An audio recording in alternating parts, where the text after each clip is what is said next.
Au nom du Père et du Fils et du Saint-Esprit. Amen. Ô Seigneur, envoie ton esprit et tout sera créé, et tu renouvelleras la face de la terre. Évangile de Jésus-Christ selon saint Marc, chapitre 10, versets 17 à 30. En ce temps-là, Jésus se mettait en route quand un homme accourut et tomba à ses genoux, lui demanda: « Bon maître, que dois-je faire pour avoir la vie éternelle en héritage ?» Jésus lui dit: « Pourquoi dire que je suis bon? Personne n'est bon, sinon Dieu seul. Tu connais les commandements.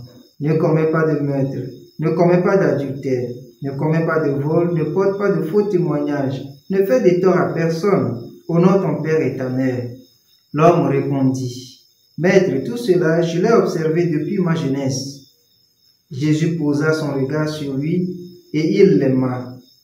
Il lui dit: « Une seule chose te manque.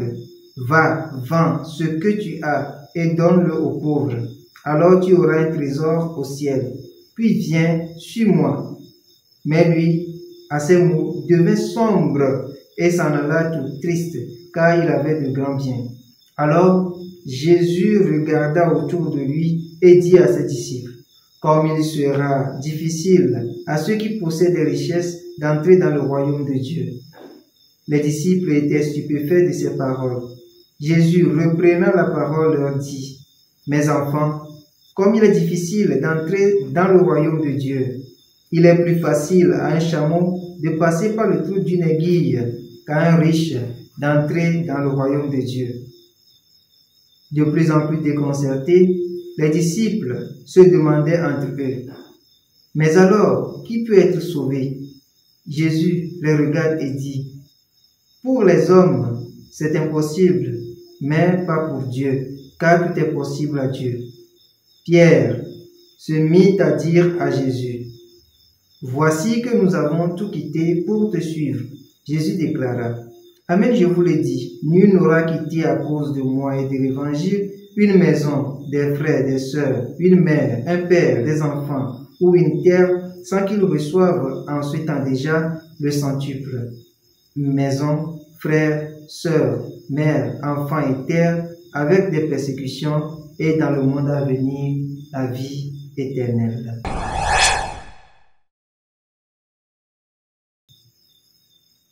Bien-aimés dans le Seigneur, aujourd'hui 13 octobre, nous célébrons le 28e dimanche du temps ordinaire. Et les textes que l'Église nous propose de méditer en ce jour nous invitent à aimer le bien. Détachement du cœur pour une suite du Christ qui porte pour nous le bonheur. Bien-aimés de Dieu, la sagesse du Seigneur dépasse celle des hommes. C'est ce que la première lecture nous propose. Mais il faut rechercher cette sagesse pour l'épouser et épouser le bien, rejeter le mal. Cette sagesse est beauté, elle est lumière dans toute sa clarté et éclaire tout homme. Elle est la lampe qui éclaire nos routes. Bien-aimés dans le Seigneur, cette sagesse donne force. Elle donne énergie. Elle est une arme puissante pour lutter contre le mal et s'attacher au bien. C'est ce que nous enseigne l'évangile de ce jour.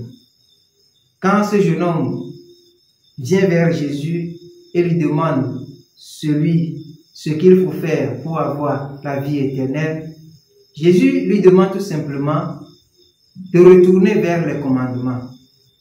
La première des choses que nous pouvons retenir, d'abord, nous chrétiens de ce jour, il nous est même difficile d'abord de respecter les commandements qui nous sont donnés. L'amour de Dieu sans faille, mais aussi l'amour du prochain. Mais un élément qui a été plus difficile à ce jeune homme, c'est le détachement des biens terrestres. Et aujourd'hui, cela nous arrive également.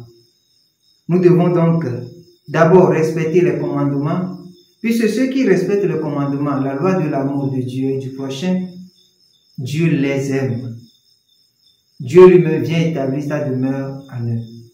C'est ce que nous écoutons souvent. Celui qui m'aime gardera ma parole. Mon Père l'aimera et nous viendrons chez lui. Bien-aimés dans le Seigneur, la seule chose qui nous empêche d'aimer Dieu de tout notre cœur, de toute notre âme, c'est l'attachement aux biens terrestres. Les biens terrestres, nous en avons besoin. Si quelqu'un dit d'ailleurs qu'il n'en a pas besoin, il se trompe lui-même, puisque nous en avons besoin pour bien vivre. Et même pour venir en aide aux plus pauvres, il faut en avoir. Et voilà, mais très souvent, nous n'arrivons pas à nous détacher. Nous voulons amasser, tellement amasser qu'on trouve des moyens pour écraser les autres.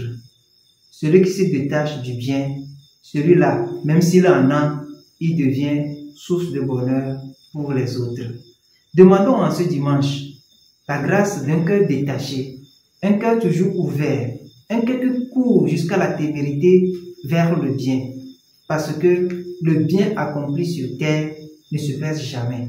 Et comme le dit si bien un saint que nous aimons beaucoup, Saint Jean Bosco, la vie est trop brève et nous devons faire toujours le bien avant que la mort ne nous surprenne. Demandons à Dieu la force d'un cœur sincère, qui aime Dieu de tout notre cœur et qui est capable aussi de se détacher pour le suivre en toute sincérité. Que rien en ce monde nous empêche d'arriver à ce point. Que Dieu nous accompagne maintenant et toujours. Amen.